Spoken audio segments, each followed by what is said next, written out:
Robyn Brown is in complete damage control mode, and viewers of Sister Wives are observing the PR machine work over time. Following years of being portrayed as the favorite wife, the manipulator, the one who somehow always obtained what she wanted, while the other wives suffered, Robyn's attempting something new.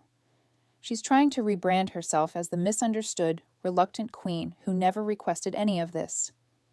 She's positioning herself as the victim of circumstances beyond her control, the woman who just wanted a simple plural marriage but ended up trapped in monogamy with Kody Brown. And here's the thing that has viewers absolutely losing it. The playbook she's using looks eerily familiar. Some observers are pointing out striking similarities to another controversial public figure's PR strategy. We're discussing Meghan Markle's post-royal approach to image management. The victim narratives, the careful reframing of history, the distancing from the institution that made her famous while still cashing those checks. It's all there. But unlike Meghan's calculated exit from the royal family, Robyn's strategy is backfiring in real time, and the internet is keeping receipts. The comparison isn't random speculation thrown around by bored internet trolls. There are actual documented parallels in how both women have approached their public image transformations. Both went from being part of a larger family structure to positioning themselves as the central figure. Both have deployed narratives about being misunderstood and unfairly criticized. Both have attempted to rewrite their own histories, softening their roles in controversial situations while emphasizing their victimhood. And both have faced massive backlash from audiences who watch their rises to prominence in real time and aren't buying the revisionist narratives.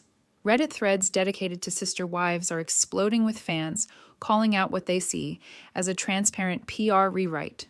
One commenter cut straight to the heart of it, stating they must be trying a PR rewrite, and others piled on with examples of Robyn's carefully managed statements and strategic silences.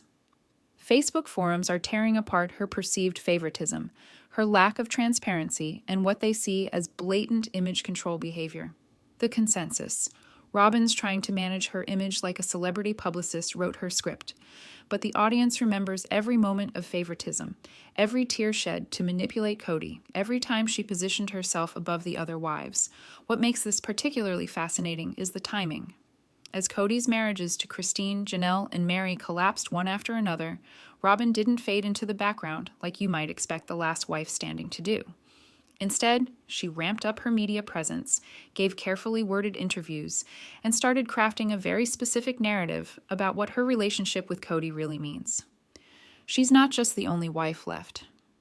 According to the new narrative she's building, she's the upgraded wife, the higher love, the woman who represents what Kody really wanted all along. And if that sounds like a calculated PR move designed to elevate her status while distancing herself from the messy reality of plural marriage, well, you're not alone in thinking that. But that's just the beginning of how deep this rabbit hole goes. Let's rewind and set the stage for how Robyn Brown ended up in this position in the first place, because understanding where she is now requires looking at the absolute implosion of the Brown family's plural marriage structure. This wasn't a gentle, mutual parting of ways. This was a full-scale collapse that played out over multiple seasons, with Kody Brown systematically destroying his relationships with 3 wives while clinging desperately to Robyn. Christine Brown was the first domino to fall. After years of feeling neglected, overlooked, and pushed aside in favor of Robyn, Christine had enough. She announced she was leaving Kody, and she didn't mince words about why. The favoritism toward Robyn had become so blatant, so undeniable, that Christine couldn't pretend anymore. She packed up, moved to Utah, and started building a life that didn't revolve around sharing a husband who clearly didn't want to be shared. Her departure sent shockwaves through the family, but more importantly, it gave the other wives permission to acknowledge what they'd been seeing for years. Janelle Brown followed a similar path, though her exit was more gradual and less dramatic than Christine's.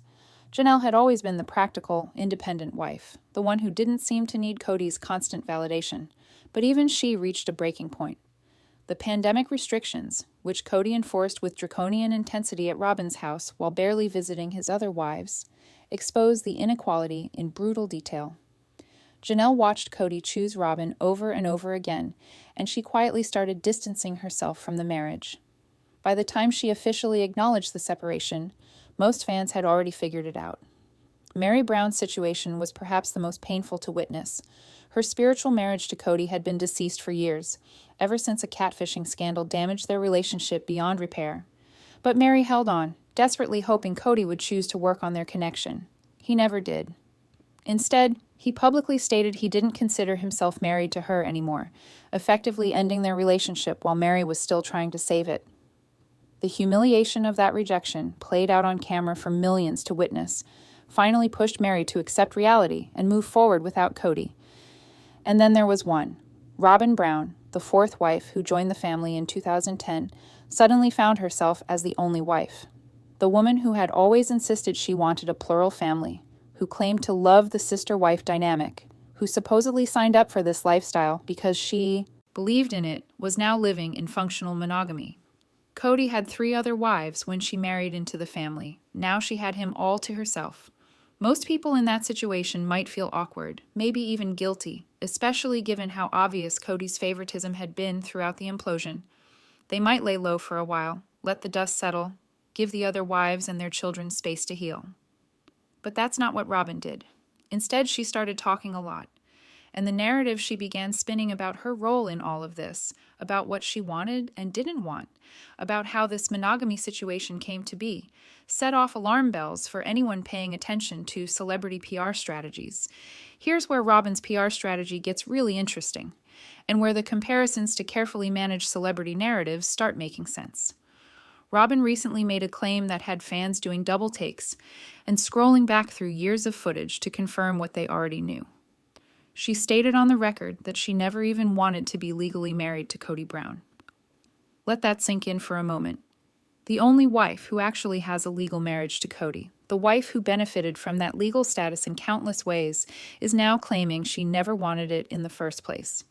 According to Robyn's revised version of history, she was perfectly content, even happy with her spiritual marriage to Kody. She didn't need the legal paperwork, didn't crave that official status, and was supposedly just fine being a spiritual wife like Janelle and Christine were. The legal marriage, she wants everyone to believe, was something thrust upon her, a necessary arrangement for legal reasons involving her children's adoption, not something she actively sought or desired. The problem, fans remember exactly how that legal marriage came about. Kody divorced Meri, his legal wife of over 20 years, specifically to marry Robyn legally.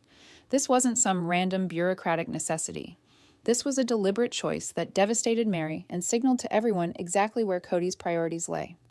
Robyn accepted that proposal. She went through with that legal ceremony. She became Mrs. Kody Brown in the eyes of the law, gaining all the legal protections and benefits that come with that status.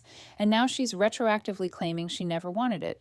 Sources close to the family suggest this narrative shift is deliberate image management. By claiming she never wanted the legal marriage, Robyn distances herself from one of the most controversial and hurtful decisions in the family's history. She repositions herself as the reluctant beneficiary rather than the active participant.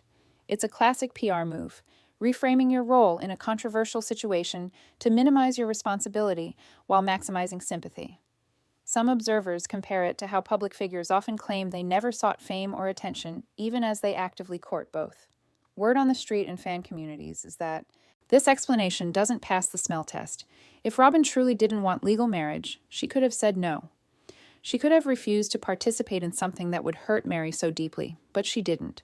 She accepted the proposal, planned the ceremony, and has lived as Kody's legal wife for years. Now that the other marriages have imploded, and fans are pointing fingers at the favoritism that contributed to that implosion, suddenly Robyn wants to revise her role in the story. The timing of these claims is particularly suspicious. They're emerging now, after the family structure has completely collapsed, after the public has watched seasons of obvious preferential treatment, after the damage is done. It's not a contemporaneous explanation offered at the time. It's a retroactive rewrite designed to soften how history remembers Robyn's ascension to sole wife status. And fans who've watched this family for over a decade aren't buying it for a second. But Robyn's PR playbook was just getting started. If Robyn's image rehabilitation efforts were a solo act, they might be easier to dismiss. But she's not working alone in this PR campaign. Kody Brown himself has jumped into the narrative-building game with both feet, and the messaging coordination between them is starting to look suspiciously polished for a supposedly authentic reality TV couple. Kody recently described his relationship with Robyn as a higher love, a connection that transcends what he had with his other wives. And he didn't just state this in a private conversation. He stated it on camera, knowing full well that Christine, Janelle, and Mary would eventually hear those words, along with millions of viewers. But here's the kicker. Kody also complained that people unfairly criticize him and Robyn for this so-called higher love. He used the phrase slap to describe how he feels people attack their relationship, positioning himself and Robyn as victims of unjust judgment rather than architects of a family implosion. The framing is deliberate. They're not the problem. The critics are the problem. They're not responsible for the favoritism that destroyed 3 marriages. The people pointing out that favoritism are the real villains in this story. This coordinated messaging between Robyn and Kody is where the PR machine becomes impossible to ignore. She claims she never wanted legal marriage. He claims their relationship represents a higher form of love. She positions herself as reluctant royalty. He frames critics as unfair attackers. Together, they're building a narrative that absolves them of responsibility while elevating their relationship above the wreckage of the plural family. It's slick, it's coordinated, and it's starting to sound less like reality TV authenticity and more like carefully crafted talking points. Fans notice the shift immediately. The messy, chaotic, emotionally raw Kody, who used to rant and rage on camera, has been replaced by someone delivering what sounds like pre-planned statements. Robyn, who once cried manipulative tears to get her way, now speaks in measured tones about not putting expectations on people and accepting what life brings. The transformation from reality TV mess to carefully managed public figures didn't happen organically. It happened with intention, with strategy, with what looks an awful lot like professional guidance, or at least borrowed tactics from other controversial public figures who've attempted similar image overhauls. Industry insiders suggest that when reality TV personalities start sounding too polished, too coordinated, too carefully messaged, audiences sense the inauthenticity immediately. Reality TV viewers sign up for messy, unfiltered human behavior. They want the raw emotions, the uncomfortable fights, the moments where people forget the cameras are rolling. When cast members start performing their lives instead of living them, when every statement sounds like it went through a PR review, the audience checks out. They feel manipulated. They feel like they're being sold a story instead of witnessing one. And that's exactly what's happening with Robyn and Kody right now. Their attempt to control the narrative, to position themselves as misunderstood victims of a higher love that lesser people can't comprehend, is landing with audiences like a lead balloon. Because viewers remember the real story. They watched it unfold season after season, and no amount of careful messaging can erase what they saw with their own eyes. Now, we get to the part that has social media absolutely buzzing. The strategy Robyn Brown is deploying doesn't exist in a vacuum. Whether intentional or not, her PR playbook mirrors another controversial public figure's approach to image management with uncanny precision. We're discussing Meghan Markle's post-royal strategy, and the parallels are striking enough that fans across multiple platforms have started drawing direct comparisons. Let's break down the similarities because they're not superficial. First, there's the rebrand from supporting player to center stage. Meghan entered the royal family as Prince Harry's wife, a supporting member of the monarchy's cast. She exited positioning herself as the main character, the victim whose story needed to be told, the woman whose truth had been suppressed. Robyn entered the Brown family as the 4th wife, supposedly committed to plural marriage and sisterhood. She's now positioning herself as the evolved final wife, the higher love, the woman who represents what the family should have been all along. Both transformed from ensemble cast members to solo stars of their own narratives. Second, there's the victim framing around being misunderstood. Meghan's post-royal interviews emphasized how misunderstood she was within the institution, how her intentions were pure but constantly misinterpreted, how she suffered in silence while others controlled her narrative. Robyn's recent statements hit similar notes. She never wanted legal marriage but was forced into it. She can't put expectations on people who've distanced themselves from her. She wanted plural marriage but ended up in monogamy through no fault of her own. Both women frame themselves as passive recipients of circumstances rather than active participants in controversial decisions. Third, there's the institutional distancing while still benefiting from the platform.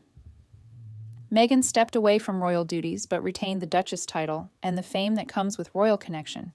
She criticizes the institution that made her globally famous while building a brand entirely dependent on that royal association. Robyn's doing something remarkably similar with the Brown family structure. She's distancing herself from the messy reality of plural marriage, from the sister-wife relationships that define the show, from the family dynamics that made Sister Wives compelling television. But she's still on the show, still collecting those checks, still benefiting from the platform that plural marriage built, even as she positions herself above and apart from it.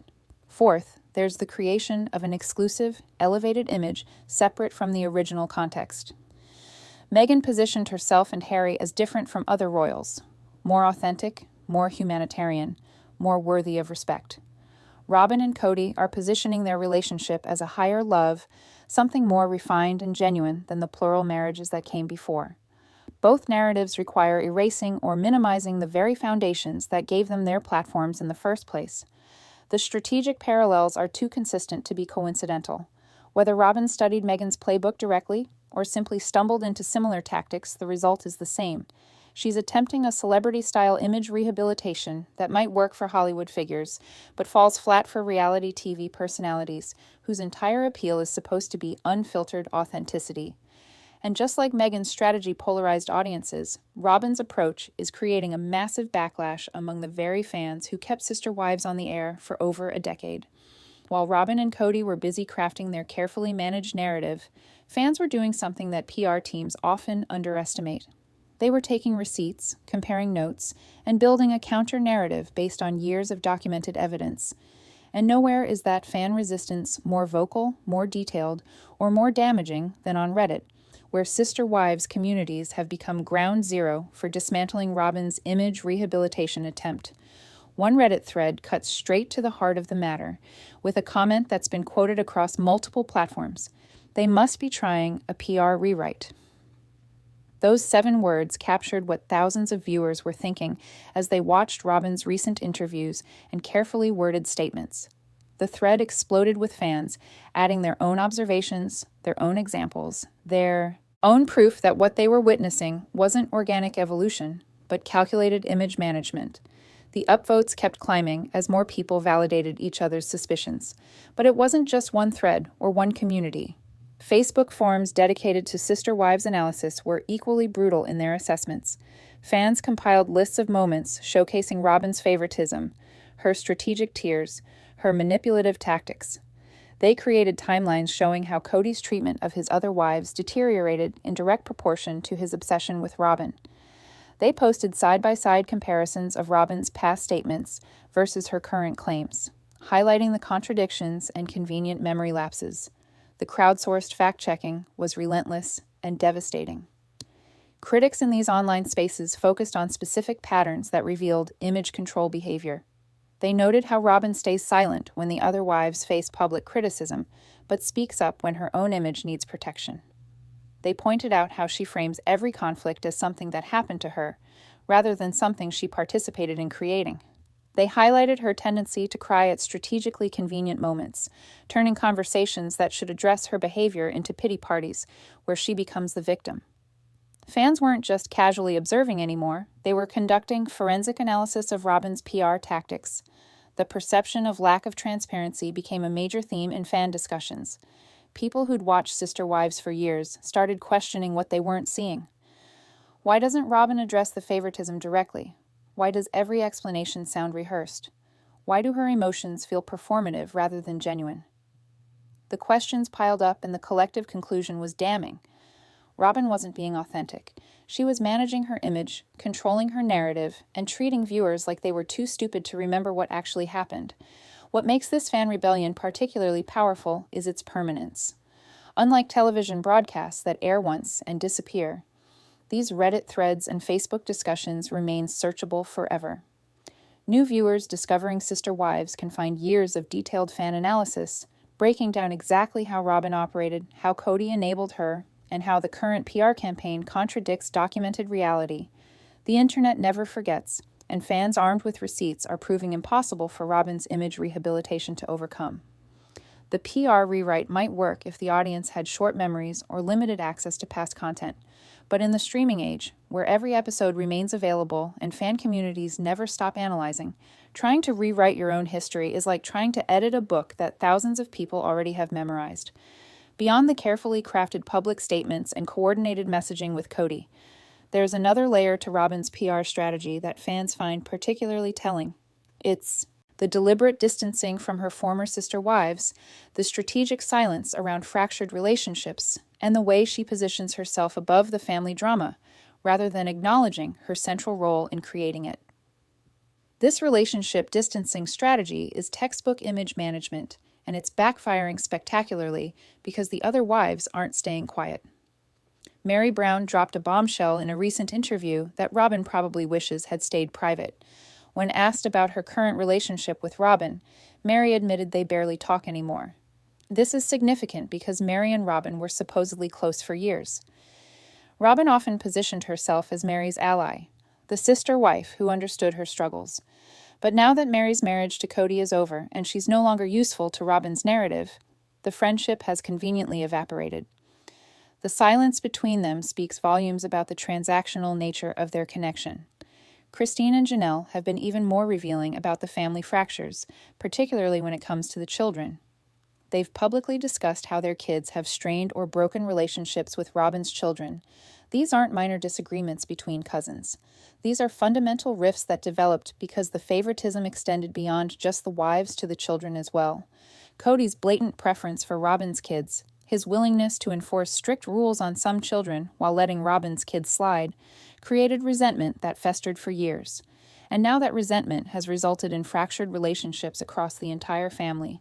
But here's where Robyn's PR strategy becomes transparent. Instead of addressing these relationship breakdowns honestly, instead of acknowledging the pain her favoritism caused, instead of taking any accountability for the family implosion, Robyn pivots to vague philosophical statements. She states things like she can't put expectations on people, as if the other wives and their children are unreasonable for distancing themselves from her. She frames their decision to step back as their problem, their choice, their issue to resolve. She positions herself as the gracious, understanding party who's simply accepting reality rather than the person who helped create that reality. Insiders close to the situation suggest this framing is intentional. By refusing to engage directly with the accusations of favoritism, by staying vague about her role in the family breakdown, by positioning herself as above the drama, Robyn attempts to maintain an image of dignity and maturity. It's the same tactic used by celebrities who refuse to respond to controversies, hoping their silence will be interpreted as taking the high road rather than avoiding accountability. The problem is that silence only works when the other parties stay silent too. Christine, Janelle, and Meri aren't playing along anymore. They're telling their stories, sharing their perspectives, and making it crystal clear that Robyn's role in the family implosion was anything but passive. The more Robyn tries to distance herself from the mess, the more the other wives pull her back into it with their honest accounts of what really happened behind the carefully edited scenes. So why is Robyn's borrowed PR playbook failing so spectacularly when similar strategies have worked for other public figures? The answer reveals a fundamental misunderstanding of how reality TV audiences operate versus how celebrity culture functions, and it exposes the critical flaw in trying to apply Meghan Markle-style image rehabilitation to a reality TV context where viewers have watched your every move for over a decade.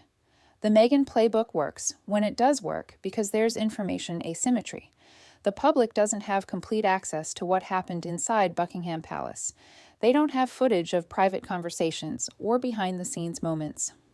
When Meghan frames herself as a victim of an oppressive institution, there's room for that narrative because most people can't definitively prove otherwise. The mystery, the lack of complete transparency, creates space for competing narratives and allows for image rehabilitation based on controlling the available information.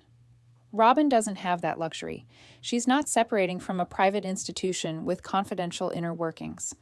She's part of a reality TV show that's been documenting her life since 2010. Millions of viewers watched Kody's favoritism play out in real time. They saw him rush to Robyn's house during the pandemic while neglecting his other wives. They watched him prioritize Robyn's opinions over everyone else's. They witnessed the tears, the manipulation, the strategic positioning. It's all on camera. It's all archived. It's all searchable and rewatchable anytime someone wants to fact-check Robyn's revised version of history. You can't claim victimhood when viewers watched your rise to power season after season. You can't rebrand as the reluctant star when you signed contracts for over a dozen seasons. You can't frame yourself as the misunderstood wife when footage exists of you actively undermining your sister wives. The authenticity gap becomes a chasm that no amount of carefully worded statements can bridge.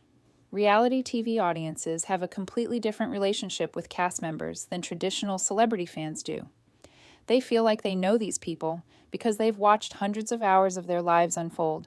Sources close to the entertainment industry suggest that reality TV stars who try to PR their way out of documented behavior almost always fail. The audience feels betrayed when someone they've watched for years suddenly starts speaking in polished talking points instead of authentic emotion. They sense the manipulation immediately, and their response is swift and brutal. Viewer engagement drops. Social media sentiment turns negative. The algorithm, which rewards authentic engagement, starts deprioritizing content that feels manufactured or inauthentic, and that's exactly what's happening with Sister Wives viewership around Robyn-centric content. Fans are tuning out when she's on screen. They're fast-forwarding through her segments. They're leaving negative comments about her obvious image management attempts. The show's ratings reflect this audience fatigue with manufactured narratives. People didn't sign up for a carefully scripted PR campaign. They signed up for messy, real, unfiltered family dynamics. When Robyn started treating Sister Wives like a celebrity interview circuit instead of a reality show, she fundamentally misunderstood what made the show successful in the first place and what keeps audiences coming back. The fallout from Robyn's failed PR strategy extends far beyond just her personal image. It's affecting the entire Sister Wives franchise, reshaping how audiences engage with reality TV authenticity, and serving as a cautionary tale for other reality stars who think they can manufacture their way out of documented behavior. The implications ripple outward in ways that go beyond one family's drama. For Sister Wives as a show, Robyn's image management attempts have created a credibility crisis. The entire premise of the series was watching a real plural family navigate their unconventional lifestyle with honesty and vulnerability. When one of the central figures starts operating like a celebrity publicist wrote her script, it breaks the fourth wall in a way that damages the show's foundation. Viewers start questioning what else is manufactured, what other storylines are strategically crafted rather than genuinely unfolding.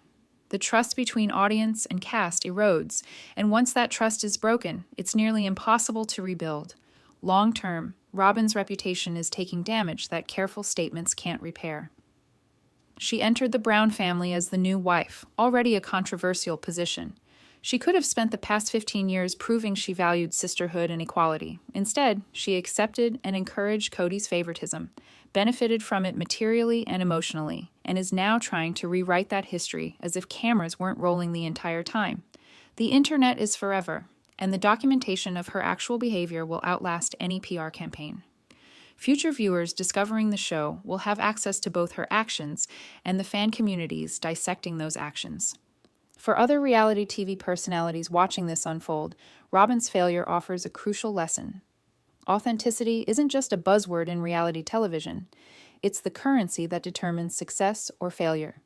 The algorithm rewards genuine engagement, real emotional responses, unfiltered human behavior. When cast members start performing polished versions of themselves, instead of living their messy realities on camera, audiences sense it immediately and disengage.